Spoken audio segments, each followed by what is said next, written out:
नमस्कार दोस्तों, एफआई के weekly programme talk with an expert के इस एपिसोड में आप सबका स्वागत है। दोस्तों, हमारे भारत के सीरीज में, भारत के आजादी के 100 वर्ष के सीरीज में हम बात कर रहे हैं भारत की।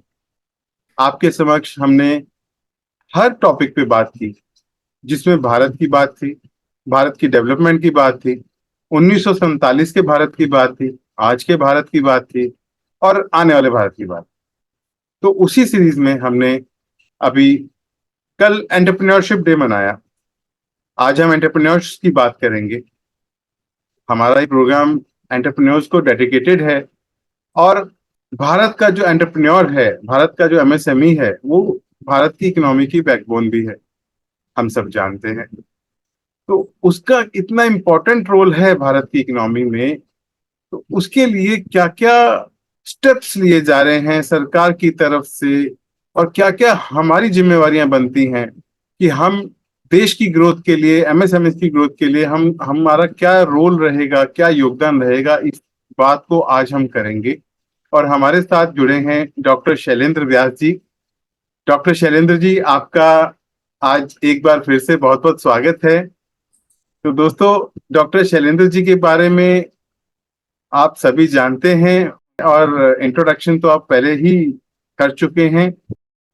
Shailendra ji by profession scientist हैं, एंटरप्रेन्योर हैं, एफआईआई में वाइस प्रेसिडेंट का रोल अदा कर रहे हैं और एफआईआई की स्टार्टअप कमेटी का एज ए चेयरमैन हैंडल कर रहे हैं, अपनी सर्विसेज दे रहे हैं। दोस्तों, आज हम एंटरप्रेन्योर की बात करेंगे, भारत के एंटरप्रेन्योर की। और एक साइंटिस्ट जो एंटरप्रेन्योर बन गया, उससे बेहतर इसकी डेफिनेशन हमें कोई नहीं समझा पाएगा कि वो कितने, एक एंटरप्रेन्योर जो है कितने चैलेंजेस से गुजरता है, उसको कहाँ कहाँ क्या क्या चीजों का सामना करना पड़ता है, कहाँ कहाँ किन किन प्रॉब्लम्स का सामना करना पड़ता है और अपने आप को कहाँ कहाँ सेल्फ मोटिवेट भी करना पड़ता है। तो आज हम इन सभी चीजों की बात करने वाले हैं। तो प्रोग्राम को आगे बढ़ाने से पहले शैलेंद्र जी, मैं आपसे गुजारिश करूंगा कि आप अपनी साइंटिस्ट से एंटरप्रेन्योरशिप की जर्नी के बारे में कुछ हमारे ऑडियंस के साथ शेयर करें। Thank you. मैं बाय प्रोफेशन साइंटिस्ट पहले रहा हूं और मैंने अपनी जो ट्रेनिंग है, मेरा स्पेशलाइजेशन क्योंकि प्लांट्स का रहा, उसमें मैंने प्लांट टिश्यू कल्चर, बायोटेक्नोलॉजी के स्पेशलाइजेशन में मॉलिक्यूलर मार्कर्स और उसके बाद में जीनोमिक्स के प्रिंसिपल्स को अंडरस्टैंड करते हुए उस पर काफ़ी काम किया। और लंबे समय तक काम करने के बाद में मैंने इंडस्ट्री को ज्वाइन किया और इंडस्ट्री में इसी बायोटेक्नोलॉजी के जो एस्पेक्ट थे जो हेल्थ में डिटरमाइन करते हैं, तो वहां पे मैंने अपना जो है सर्विसेज दी हैं। मैंने 2018 में जब अपनी ये जर्नी एज एन एंटरप्रेन्योर शुरू करी, तो उस समय माइंड में एक ही चीज थी कि हम लोग बहुत सारा लर्निंग जब करते हैं तो उसका एप्लीकेशन जो है वो राइट डायरेक्शन में कई बार नहीं हो पाता। और जब मैं इंडिया या वर्ल्ड की भी बात करता हूं, तो जिसको कहते हैं ना कि डिमांड वर्सेस सप्लाई जो है, there is huge demand for application of the principles of learning जो हम अपने अपने सब्जेक्ट एरियाज में करते हैं, पर उसका प्रोडक्ट डेवलपमेंट में या ह्यूमन की रिक्वायरमेंट के हिसाब से जो ट्रांसलेशनल वैल्यू है वो बहुत कम है रेशो में जी। और जो थोड़ा बहुत हो पाता है वो पूरे वर्ल्ड में एज एन एंटरप्रेन्योर लीड करते हैं। तो जो मैंने एज अ साइंटिस्ट लर्न किया, being a scientist is just being a student of science, एक जिसको मैं कहता हूं एक प्रोसेस है कि भाई आप प्रिंसिपल्स को समझते हैं और उसके बाद में उनको अप्लाई करते हैं अपने जीवन में। तो यही साइंटिस्ट होना है। और इसको अप्लाई करने के लिए हो सकता है कि मैं किसी शैक्षणिक संस्थान में या किसी रिसर्च इंस्टीट्यूशन में अपनी सेवाएं देता, बट इसकी जगह मैंने अपना एक एंटरप्रेन्योरशिप का अपना एक स्टार्टअप किया, जहां पे कि हम उन्हीं प्रिंसिपल्स को यूज करके मानव कल्याण के लिए अलग अलग क्षेत्रों में प्रोडक्ट्स के डेवलपमेंट में और उनके बाद में उनका, चूंकि ये स्टार्टअप एक बिजनेस होता है, तो उसको हम मार्केट तक ले जाने का काम करते हैं। तो सिर्फ एक ही प्रिंसिपल है, टू सर्व द मैनकाइंड। हम अपने नॉलेज से किस तरह से मानव जाति के उत्थान के लिए, उनके कल्याण के लिए गुड्स एंड सर्विसेज का प्रोडक्शन कर सकें, इसको मैं डिफाइन करता हूं टू बी एन एंटरप्रेन्योर। और ये मेरी पूरी जर्नी का निचोड़ है, right from my student days till today, जो भी मैं आज हूं। और कल जैसे हमने वर्ल्ड एंटरप्रेन्योरशिप दिवस मनाया, विश्व उद्यमशीलता दिवस या विश्व उद्यमिता दिवस, तो उद्यमी होना बेसिकली एक साइंटिस्ट होने के इक्विवेलेंट है। एक उद्यमी वही होता है जो जहां पे किसी चीज की आवश्यकता है, न्यूनता ढूंढता है, कि ये मार्केट में गैप है, इसकी डिमांड आ रही है, मैं इसके ऊपर क्या इनोवेशन करके कोई नया प्रोडक्ट या कोई सर्विस क्रिएट कर सकता हूं। तो ये सिंपली अगर हम देखें तो एक उद्यमी जो है, एक एंटरप्रेन्योर जो है, वो भी बाय नेचर एक साइंटिस्ट ही होता है। उसको पता होता है कि कहां पे जो है इनोवेशन की रिक्वायरमेंट है और क्या प्रोडक्ट की मार्केट में डिमांड है, उस हिसाब से वो अपने प्रोडक्ट्स या सर्विसेज को डिजाइन करता है। तो जैसे कल वर्ल्ड एंटरप्रेन्योरशिप डे आया, तो मैं कंपेयर करता हूं आजादी के बाद से अब तक, तो पोस्ट इंडिपेंडेंस इंडिया ने एक प्रगति की राह ली, जिसमें कि हमने इंडस्ट्रियलाइजेशन को बल दिया, बड़ी बड़ी इंडस्ट्रीज को बनाने का हमने उस पर बल दिया। पर जो चीज मिसिंग रह गई वो ये था कि भाई भारतीय जो है वो बाय नेचर ही उद्यमी है। आप देखें कि पुराने जमाने में बार्टर सिस्टम होता था, तो आदमी अपनी आवश्यकता अनुसार कोई भी चीज बनाता था, आपस में शेयर करके, एक्सचेंज करके उनकी वो इकोनॉमी चल जाती थी। इकोनॉमी ग्रो करी, करेंसी आई, तो उसके बाद में उसका प्रोडक्ट का जो है, गुड्स एंड सर्विसेज का सेल्स शुरू हुआ। पर वो सेल जो लोअर लेवल पे, इंडिविजुअल लेवल पे हो रहा था, वो खत्म होके केवल बड़े बड़े लेवल पे होना शुरू हुआ। तो यहाँ पे क्या हुआ कि हमारी इकोनॉमी में बड़े इंडस्ट्रीज और छोटी इंडस्ट्रीज के बीच में गैप आ गया, या जिसको मैं कह सकता हूं कि एंटरप्रेन्योरशिप जो इंडिविजुअल लेवल पे होनी थी वो खत्म हो गई। वर्तमान में पिछले 8-10 सालों में जो परिवर्तन आया वो ये आया है कि इंडिविजुअल लेवल पे उस इनोवेशन को या उस एंटरप्रेन्योरशिप को फिर से पैदा करना, चाहे अगर वो किसान है या कोई आदमी किसी और प्रोफेशन में है, चाहे कोई आर्टिसन है, कोई कुम्हार है, या कोई जो जो हथकरघा से ये जो कपड़े बुनते हैं कारीगर हैं, छोटे ग्लास के आर्टिकल्स बनाने वाले हैं, मेजनरी वर्क करने वाले हैं, उन सबको ये अपॉर्चुनिटी उनके सामने आई कि हम अपनी स्किल्स के द्वारा, जो हमारी लर्निंग है, स्किल इज बेसिकली लर्निंग, जो चाहे किसी इंस्टीट्यूशन में आई हो या बाय नेचर फैमिली के थ्रू चलती हुई, उस स्किल को यूज करते हुए क्या मैं कोई नया प्रोडक्ट और सर्विस बना सकता हूं जिसकी की मार्केट में डिमांड हो। और उसको बूस्ट करने के लिए जो वर्तमान में जिसको कहते हैं कि डिजिटल प्लेटफॉर्म्स जो आए हैं, उन्होंने उसको सपोर्ट किया। तो पिछले 8-10 सालों में भारत में एक तरीके से एंटरप्रेन्योरशिप की क्रांति आई है, रेवोल्यूशन हैज बिगन, जिसमें हर व्यक्ति अपने इंडिविजुअल लेवल से उठकर इनोवेशन की तरफ जा रहा है, कोशिश कर रहा है, प्रयास कर रहा है, उनको सपोर्ट करने के लिए एक इकोसिस्टम तैयार किया हुआ। और इसीलिए भारत में जब एक प्लेटफॉर्म बना है स्टार्टअप का, तो स्टार्टअप में करीब करीब 1,27,000 के आसपास की वर्तमान में संख्या है, हर साल बढ़ रही है संख्या।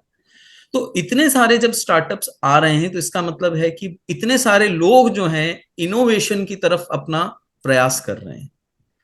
और पूरे वर्ल्ड के अंदर अगर इस लेवल से इनोवेशन से अगर भारत आगे जाएगा, आज भारत के लोग जो है हर जगह मौजूद है, कि बड़ी बड़ी कंपनियां आप देख लीजिए, हर जगह कोई किसी सीईओ के पद पर है, कोई किसी बड़े साइंटिस्ट के हो, बड़े बड़े जो रिसर्च संस्थान है उनमें भी ऐसे साइंटिस्ट या किसी और प्रोफेशनल रोल में वो लोग हैं।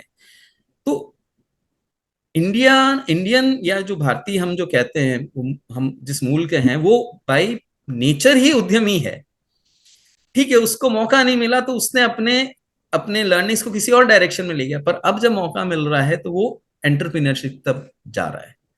तो मेरा ये ख्याल है कि ये जो वर्ल्ड एंटरप्रीनियरशिप डे जो अभी आपने बताया कि भाई हमने मनाया, तो ये एक टाइम है again to stop, pause and rate, मतलब जिसको कहते हैं ना कि रेट्रो, उसमें अपने आप को फिर से देखना, पीछे जाकर वापस मुड़ के अपने आप को देखना, रेट्रो इंस्पेक्शन का टाइम है। और आगे जाने के लिए पीछे देख के हम आगे की पॉलिसीज को डिसाइड कर सकते हैं। So that is what we celebrate today. जी, देखिए, जब भी कोई बदलाव आना होता है तो इकोसिस्टम वैसा धीरे धीरे बनता जाता है, या ये यूं कहें कि हम उस तरफ जब बढ़ना शुरू करते हैं तो इकोसिस्टम भी वैसा हम बना देते हैं। तो एंटरप्रेन्योरशिप डे पर भी भारत के जो एंटरप्रेन्योर्स हैं, एमएसएमईज हैं, उनको मोटिवेट करने के लिए मैं समझता हूँ एक बहुत अच्छा कदम है जो भारत में इसको एक प्रायोरिटी पे रखा जा रहा है। प्रायोरिटी पे क्योंकि ये हर साल मनाया जाता है, पूरे वर्ल्ड लेवल पे मनाया जाता है, लेकिन भारत में अभी इस पे ज्यादा जोर दिया जा रहा है। और हमारे रिस्पेक्टेड प्रधानमंत्री जी ने जो मुहिम चलाया, startup India, make in India, skill India, और आप तो स्टार्टअप कमेटी को हेड भी करते हैं और स्टार्टअप का अपना स्टार्टअप भी है, तो आप बहुत ही नजदीकी से जुड़े हुए हैं और इसके ग्राउंड रूट पॉइंट्स आप बहुत अच्छे से जानते हैं, एडवांटेज भी, चैलेंजेस भी। तो अब इंडिया एज एन अभी एंटरप्रेन्योर, क्योंकि अगर हम पहले के भारत की बात करें तो जो स्टडी लेवल था और सबका एक ही माइंडसेट था कि बच्चा पढ़े और जॉब करे। आज एंटरप्रेन्योरशिप का जो है माइंडसेट बन गया है कि सभी जो भी पढ़ रहा है वो अपना एक स्टार्टअप खोलने की बात करता है, वो जॉब की बात नहीं करता, अपना स्टार्टअप की बात करता है कि मैं अपना बिजनेस करूंगा। और भारत की आज इंटरनेशनल लेवल पे भी गुडविल है, हर जगह भारत की पहचान है, भारत के लोगों की इज्जत है। जहाँ बहुत सारे ऐसे देश हैं जिनको मैं नाम नहीं लेना चाहूंगा, जहाँ पे भारतीय को अच्छी नजर से नहीं देखा जाता था आज, लेकिन वहां पे भी भारत के लोगों की बहुत इज्जत है। तो अब हम इस बात को सामने रखते हुए मैं आपसे गुजारिश करूंगा कि आप सरकार द्वारा जो एंटरप्रेन्योर्स के लिए कदम उठाए जा रहे हैं, एंटरप्रेन्योर्स को बढ़ावा देने के लिए, उनके एडवांटेजेस, उनको क्या क्या एडवांटेजेस दिए जा रहे हैं उनको बढ़ावा देने के लिए, उसके बारे में थोड़ा सा बताएं। देखिए, सरकार के साथ साथ हर स्तर पर मैं समझता हूं कि प्रयास हो रहे हैं कि लोग डिग्री होल्डर्स बनकर जॉब सीकर्स ना बने, बल्कि जॉब गिवर्स बने।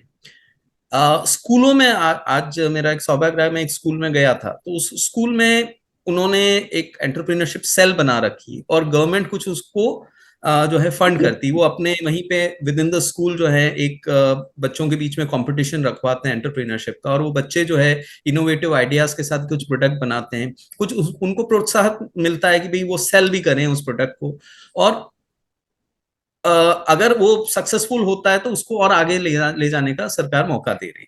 तो स्कूल लेवल पे भी ऐसी स्कीम्स हैं जहां पे कि जो है सरकार उनको बच्चों को सपोर्ट दे रही है, एक इकोसिस्टम क्रिएट हुआ है। उससे ऊपर आते हैं तो हायर एजुकेशन में इंस्टीट्यूशनल लेवल पे, यूनिवर्सिटी लेवल पे, वहां पे भी एंटरप्रेन्योरशिप सेल्स ऐसी बनी हुई हैं, इंक्यूबेशन सेंटर्स बने हुए हैं, एक्सेलरेटर सेंटर्स बने हुए हैं, जो इन सब चीजों का ध्यान करते हैं। वहां पे गवर्नमेंट की अलग अलग सेक्टर्स के लिए स्कीम्स हैं, चाहे अगर वो कोई स्किल रिलेटेड कोई स्टार्टअप है या एंटरप्रेन्योरशिप कर रहा है, या किसी जो इकोनॉमिक फ्रंट पे हो सकता है, कोई सोशल एंटरप्रेन्योरशिप के फ्रंट पे हो सकता है, कोई बायोलॉजी के फ्रंट पे हो सकता है। तो हर एक के लिए अलग अलग विभाग हैं, और हर विभाग में नए नए चैलेंजेस को सपोर्ट करने के लिए, इनोवेटिव आइडियाज को सपोर्ट करने के लिए स्कीम्स बनी हुई हैं। तो बच्चे स्कूल से ही जब निकल रहे हैं बाहर, तो उनको उनके मन में एक चीज है कि भाई मैं एंटरप्रेन्योरशिप की तरफ जाऊं। हो सकता है 100% ना हो, 10-15%, 20% बच्चे, पर वो एक बहुत बड़ा परिवर्तन है। यही बच्चे जब आगे बाहर निकलते हैं, कॉलेज में आते हैं, वहां पे उनको वही इन्वायरमेंट फिर से मिलता है।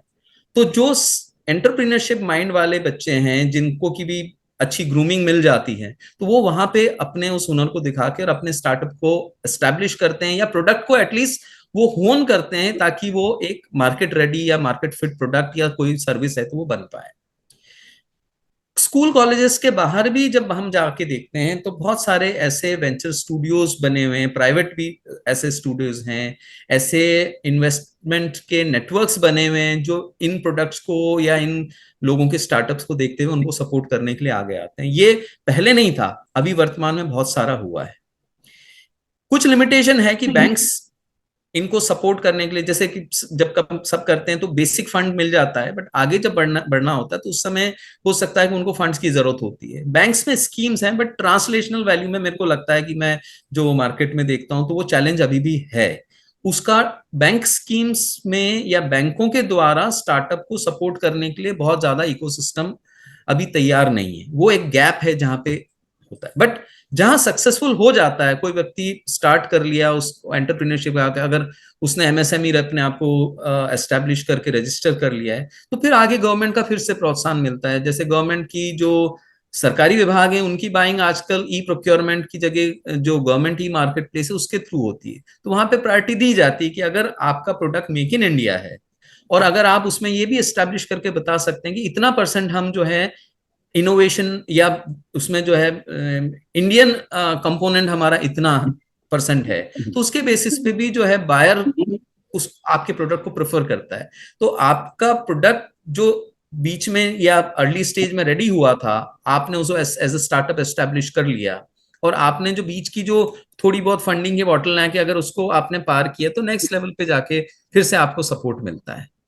तो कहने का मतलब है कि सरकार right from school level till making the product good or service market ready and helping them to sell it in the Indian market, prioritise कर रही है।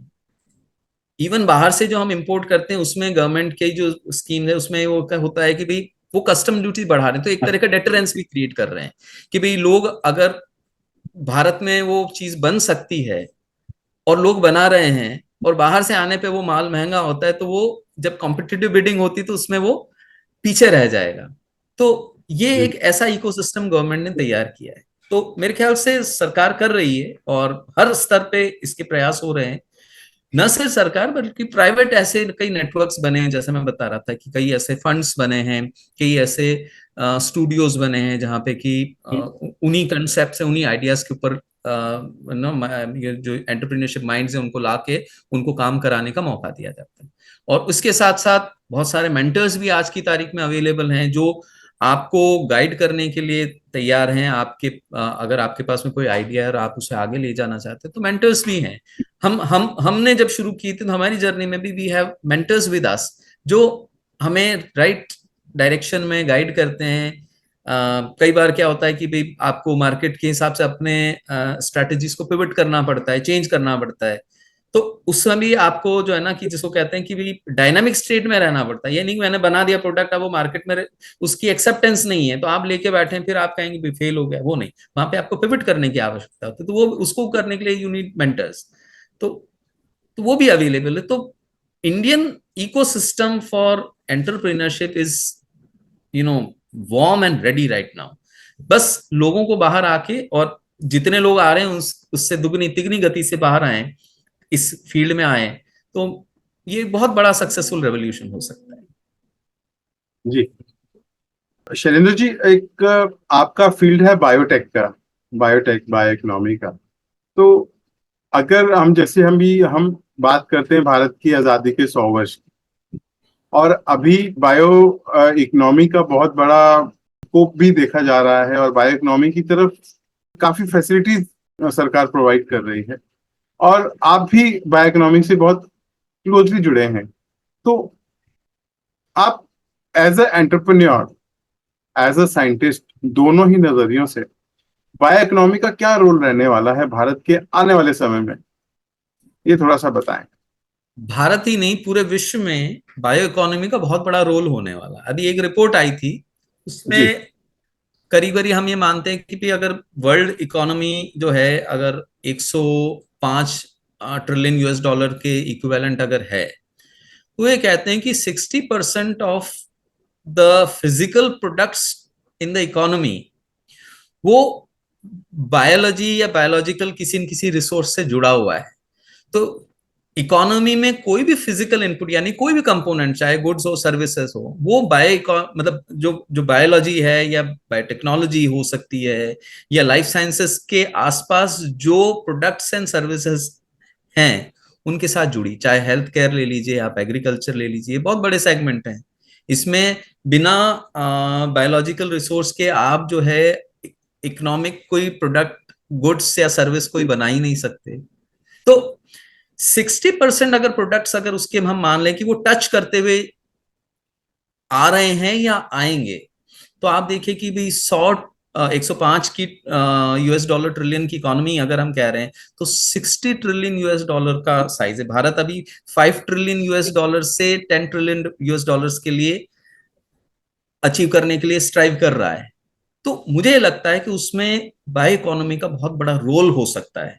और बायो इकोनॉमी जब मैं शब्द बात करता हूं, तो उसमें आप जैसे हेल्थ की बात करते हैं, तो हमारे हेल्थ में जितने वैक्सीन्स हैं जो बनते हैं, डायग्नोस्टिक्स में बहुत सारे टेस्ट बनते हैं जो एंटीजन एंटीबॉडी डिटेक्शन के सिस्टम से आते हैं। बहुत सारे ऐसे प्रोडक्ट्स हैं जो ब्लड के सोर्स से बनते हैं। फिर इसके बाद में अगर हम आगे बढ़ते हैं एग्रीकल्चर में, तो सारा एग्रीकल्चर प्रोड्यूस। तो बायो इकोनॉमी की जब हम बात करते हैं, तो देखिए उसमें एक तो सबसे इंपॉर्टेंट चीज जो आ रही है, जो वर्तमान में पूरा विश्व ग्लोबल वार्मिंग से जूझ रहा है, तो उसमें रिन्यूएबल सोर्सेस ऑफ प्रोडक्ट्स हमें चाहिए, और उसमें बायो इकोनॉमी एक मेजर कंपोनेंट अपने आप को एस्टेब्लिश करता है। कारण ये है कि चाहे आप लैंड रिसोर्स लीजिए, चाहे वाटर रिसोर्स लीजिए, जमीन से या पानी से होने वाले प्लांट्स हो सकते हैं, एनिमल्स हो सकते हैं। अब ये जब मैं प्लांट्स की बात करता हूं, तो पहले इसी के ऊपर थोड़ा सा एलैबोरेट करते हैं, फिर मैं एनिमल्स को भी इनका, उसमें माइक्रो ऑर्गेनिजम्स भी आते हैं। तो बायो इकोनॉमी बायोलॉजिकल रिसोर्सेज हैं पूरे, प्लांट्स, एनिमल्स, माइक्रो ऑर्गेनिजम्स। अब वो कैसे इकोनॉमिकली इंपॉर्टेंट वैल्यूएबल कोई चीज दे सकते हैं जो रिन्यूएबल नेचर में होती है, और उसको एंटरप्रेन्योर्स कैसे एक्सप्लॉइट कर सकते हैं, उसको यूटिलाइज कर सकते हैं मानव कल्याण के लिए, जो प्रोडक्ट्स और सर्विस चाहिए उनको बनाने में। तो प्लांट्स में जब हम बात करते हैं, तो जैसे एग्रीकल्चर की बात है, तो आप खेती से बहुत सारे ऐसे प्रोडक्ट बनाते हैं जो हम खाने की बात करते हैं, पर खेती से सिर्फ भोजन ही नहीं, फूड, फॉडर, फ्यूल, तीनों चीजें निकलती है। उसमें फैब्रिक भी आपका निकलता है। कॉटन जो है एक बहुत बड़ा सेगमेंट है जो टेक्सटाइल इंडस्ट्री को टच करता है। तो जब मैं बात करता हूँ ना कि 60% ऑफ द इकोनॉमी जो है, उसमें जो फिजिकल प्रोडक्ट्स के इनपुट हैं, वो कहीं ना कहीं बायोलॉजिकल रिसोर्स से आ रहे हैं। तो आप उस पॉइंट ऑफ व्यू से जरा इसको समझ के देखिए। मैंने फूड की बात बताई, फॉडर की बात बताई, जो एनिमल फीड्स हैं या वो भी आता है। तीसरा मैंने आपको फ्यूल का बताया कि भाई बायो इथेनॉल, पेट्रोक्रॉप्स एक बहुत बड़ा कॉन्सेप्ट था जो वर्तमान में बहुत ज्यादा पिकअप नहीं कर पाया है, बट वो एक बहुत बड़ा इंपॉर्टेंट रिसोर्स है। बायो इथेनॉल आज भारत में जो है एक एसेंशियल कमोडिटी बन गया है कि भी हम अपने फ्यूल के साथ में बायो इथेनॉल या कोई बायोफ्यूल जो बनता है उसको मर्ज करें, ताकि हम कार्बन फुटप्रिंट को कम करने की दिशा में काम कर सकें। तो प्लांट्स सिर्फ यहीं पे नहीं समाप्त होते हैं। प्लांट से आप देखते हैं बहुत सारे डाइज बनती हैं, तो वो डाई इंडस्ट्री जो जो केमिकल्स रिसोर्स है, उसकी जगह प्लांट्स का भी रिसोर्स है। तो प्लांट का रिसोर्स या कोई एनिमल से कोई डाई बन रही, तो वहां पे वो ज्यादा इंपॉर्टेंट हो जाता है, क्योंकि वो रिन्यूएबल नेचर में, उसका कार्बन फुटप्रिंट कम है as compare to the chemical and other industry, direct carbon footprint की जो मैं बात करता हूँ। तो ये आया आपका एक line of resources which are coming from the plants. But animals की तरफ जब मैं देखता हूं, तो एनिमल्स में आप देखिए कि आप जो दूध पीते हैं, में चीज खाते हैं, कर्ड है, ये सारी इंडस्ट्रीज जो हैं, जो मिल्क बेस्ड इंडस्ट्रीज है, वो बेसिकली कैटल से आ रही है। पर कैटल के अलावा भी और उत्पाद हो सकते हैं। जैसे फैब्रिक की बात करें, तो ऊन जो है वो शीप से वो आ रही है, पहले भी आती थी, बट वो उसका उसका सिग्निफिकेंस बढ़ रहा है। केमिकल या कोई आर्टिफिशियल सिंथेटिक फाइबर की जगह पे जो नेचुरल फाइबर्स हैं, जो एनिमल या प्लांट से आ रहे हैं, उनका अपना इंपॉर्टेंस है। जूट जो है वो एक प्लांट से आया हुआ फैब्रिक है, ठीक है, और कॉटन है। बट वूल जो है वो एनिमल प्रोडक्ट है, एनिमल से आ रहा है। सिल्क जो है वो एनिमल सोर्स से आ रहा है। तो फैब्रिक इंडस्ट्री जो है उसमें बहुत बड़े इंपॉर्टेंट जो कंपोनेंट्स हैं वो बायो इकोनॉमी से टच में आ रहे हैं। उनको डाई करने के लिए जो डाइज हैं वो प्लांट्स या एनिमल से अगर आती है तो then again it forms a component of bio economy. फिर उसके बाद में हम बात करते हैं तो फिशरीज हो गई, जो जो मत्स्य पालन है, या जो है पोल्ट्री हो गया, बहुत सारा जो जो नॉन वेजिटेरियन फूड कंपोनेंट, या सी फूड की कंपोनेंट जो जो प्रॉन्स हैं या श्रिम्प्स हैं, उनकी खेती होती है। इसके अलावा और इकोनॉमिकली इंपॉर्टेंट एस्पेक्ट्स उसके हो सकते हैं, जैसे कि मोती है, ऑयस्टर। तो ऑयस्टर फार्मिंग, पर्ल फार्मिंग जो है वो एक major component of economy which is coming from biological resource. तो वो bio economy, and these are all renewable sources of energy. Micro organisms की बात करूं तो जितनी भी डिस्टिलरीज हैं या फर्मेंटेशन इंडस्ट्रीज हैं वो फंगल बेस्ड प्रोडक्ट से आती हैं, ईस्ट से बनती हैं, या और कोई सिमिलर टाइप ऑफ जो है माइक्रो ऑर्गेनिज्म है। चीज जो है वो आपका उसके उसका जो फर्मेंटेशन होता है वो उसके लिए आप जो है एक बायोलॉजिकल रिसोर्स को यूज करते हैं। ऐसे ही अगर मैं और ऐड ऑन करना चाहूं तो आज की तारीख में हम कहते हैं कि डिग्रेडेबल जो है प्लास्टिक्स हो गए, या बायोडिग्रेडेबल कंपोनेंट्स जो है प्लास्टिक्स हो गया, तो वो बनाने के लिए हमें जो रिसोर्स मिलता है, या बायो इथेनॉल की मैं बात करूं, धीरे धीरे जो हम ये मूव कर रहे हैं, we are moving towards reducing carbon footprint and moving towards a sustainable future. जी। क्योंकि we have to tackle global warming also, उसके जो जो जो जो ग्रीन हाउस गैसेस हैं उनके एमिशंस को रिड्यूस करने का रास्ता है, तो वो बायो इकोनॉमी से होके निकलता है। सो बायो इकोनॉमी का बहुत बड़ा रोल है, और मेरे ख्याल से ये हर एक फील्ड अपने आप में, आप सी में जब जाते हैं तो algae algae is a major resource for many other economically important components. तो ऐसे स्टार्टअप्स इन इन कंपोनेंट्स और इन कॉन्सेप्ट्स को यूज करके कैसे एंटरप्रेन्योरशिप में नए प्रोडक्ट्स और सर्विसेज को लेके आ सकते हैं, वो हमारे सामने चैलेंज है। और मेरे ख्याल से this is an open field. अगर ये इसका स्कोप बढ़ता है भारत में, तो बायो इकोनॉमी का contribution in the GDP of the country will increase, और उसी तरह से हम जो हमारे गोल्स हैं कि to move from $5 trillion economy to 10 trillion economy, आसान हो जाए। तो जैसे आपने बताया कि बायो रिसोर्सेज की बात अभी आपने की और बायो इकोनॉमी की हम बात कर रहे हैं, आपने फूड फॉडर एंड फ्यूल तीनों चीजों की बात मैंने की है। चौथा वर्ड भी कहा था, फैब्रिक। और फैब्रिक ओके। में मैं जो है इवन आपका जो है पेपर इंडस्ट्री, पल्प इंडस्ट्री जो है हाँ। वो basically it's coming from plant based resources. जी जी। तो आपने जैसे food fodder, fuel, fabric fuel. And paper, मतलब हर इंडस्ट्री, शायद ही कोई ऐसी इंडस्ट्री है जो मैं, आपकी बात से लग रहा है कि जिसमें बायो फ्यूल या बायो रिसोर्सेज ना यूज होते हों। बायो इकोनॉमी का बहुत बड़ा रोल होने वाला है। तो और आपने सस्टेनेबिलिटी की भी बात की, चैलेंजेस की बात की।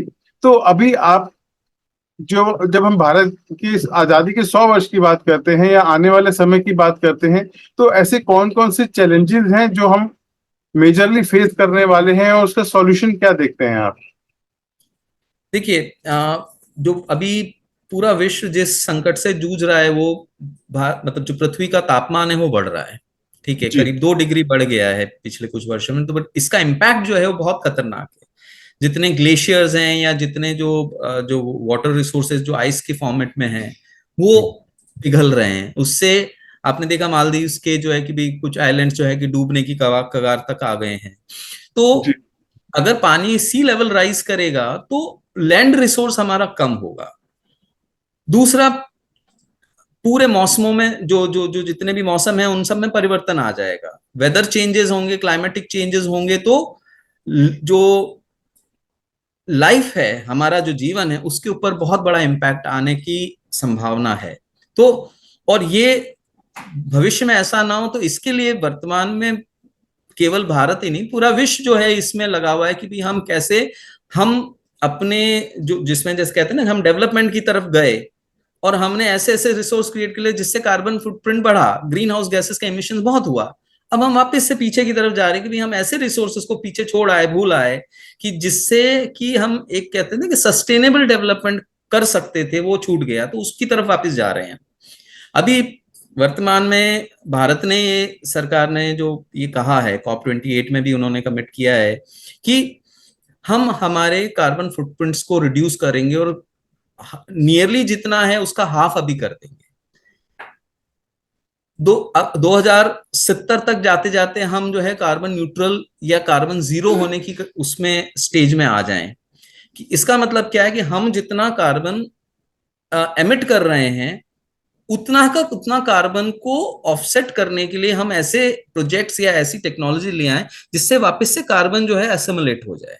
बेसिकली जिसको कहते हैं ना कि इक्विलिब्रियम बना हुआ है भाई, एक जगह पे रिसोर्स था, हमने उठा के दूसरी जगह पे शिफ्ट कर दिया है, अब वहां से वापस उठा के इसमें लेके आने का हम कर रहे हैं और फ्यूचर में ऐसी टेक्नोलॉजी डेवलप करें कि जिससे जितना हम, देखिए जरूरत तो है आदमी को अपने आवश्यकता अनुसार जिसको कहते हैं ना डेवलपमेंट करना, तो अगर मेरे को आज जैसे टेक्नोलॉजी मोबाइल है तो वो जरूरत है, उसके उसके बिना हम नहीं चल सकते, इंटरनेट की जरूरत है उसके बिना हम चल नहीं सकते हैं, पावर बेस्ड जितने भी हमारी बिल्डिंग्स बन रही हैं, लाइट्स चाहिए, हम एयर कंडीशनिंग चाहिए, ये सब चीजें हैं, ये आवश्यक है। परंतु इस आवश्यकता के अनुरूप हम ऐसी टेक्नोलॉजी या ऐसे कोई काम भी करें, ऐसे प्रोजेक्ट्स करें जिससे कि जितना एमिशन हो रहा है वो वापस से एसिमुलेट हो जाए, सिक्वेस्टर हो जाए, इसको हम कहते हैं कार्बन सिक्वेस्ट्रेशन। तो sustainability is linked to carbon sequestration products and technologies या सर्विसेज। तो इवन जो नई बिल्डिंग बन रही है या जितने नए प्रोजेक्ट्स आ रहे हैं उन सब में इन चीजों का ध्यान रखा जा रहा है कि जैसे कि लाइट, अगर आपके कमरों में आपको लगता है भी 10 लाइट लगती है, तो क्या आर्किटेक्चरली हम डिजाइन ऐसी कर सकें जिससे कि कम से कम लाइट में, नेचुरल लाइट में आप काम कर सकें। दूसरा, बिल्डिंग का आर्किटेक्चर ऐसा बने जिससे कि आपको बहुत ज्यादा उसको कूलिंग करने की के लिए पावर या एनर्जी को बनाने की जरूरत नहीं पड़े। एनर्जी की बात करूं तो एनर्जी लाने के लिए हम जो है कि नेचुरल रिसोर्सेज में, या जो जिसको कहते हैं कि फॉसिल फ्यूल्स पे डिपेंडेंसी कम करके नेचुरल रिसोर्स, सोलर हो सकता है, बायो इथेनॉल हो सकता है, उन प्रोडक्ट्स को लेके आए।